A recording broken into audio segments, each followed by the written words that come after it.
Ploua și tuna și eu filmam pentru extraul de vineri.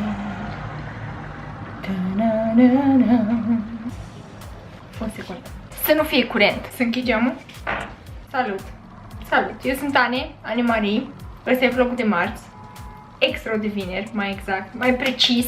Dacă mai urmăriți cel puțin câteva luni, ți-ai dat seama că nu sunt a girly girl, nu sunt cea mai feminină dintre femeile feminine femeiește pe lumea asta. Întotdeauna am avut o latură mai băiețoasă, mai băiețească. Mă îngrijesc, mă dau cu cremă, îmi dau cremă de față, cremă de corp. Și niciodată n-am fost fata aia la 4 ani, n-am fost fata aia care atunci când intră într-o încăpere toată lumea e a intrat Ane. Adică așa e reacția oamenilor, pentru că am o personalitate și o carismă absolut de aplaudat și bravo mie.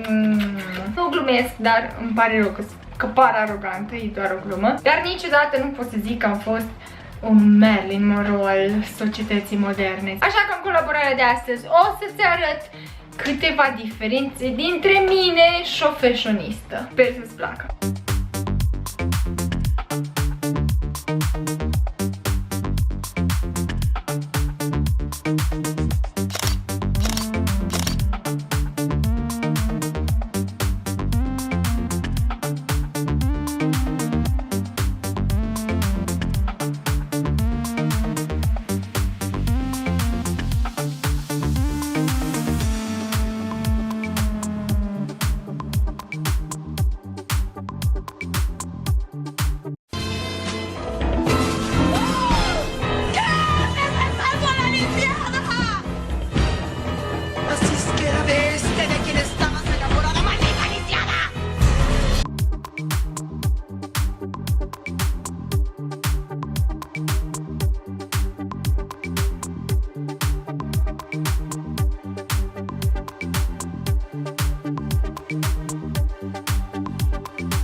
Ok, poate că nu ne vin bine aceleași rochii și poate că nu suntem atât de flawless în toate activitățile zilnice. Dar între mine și fashioniste există o asemănare. Folosim aceleași produse de demachiat. Bomba, bomba, para siempre. Bomba, bomba, tan presente.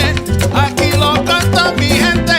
Bomba, bomba, para siempre. Baila, baila y goza. Știu că nu te așteptai să mă vezi și săptămâna asta fără machiaj, la fel cum ai văzut în clipul ăsta. Acesta a fost cel de-al doilea clip din colaborarea mea cu Nivea. Îți mulțumesc că mă susțin această colaborare și că mi-arăți chestia asta printr-un like. Nu uita să te demachiezi întotdeauna, e foarte important. E un gest foarte drăguț pe care tu îl poți face pentru tenul tău și dacă ești și ferit de muzică e cu atât mai bine. Îți urez o zi excelentă și un weekend minunat. Ciao!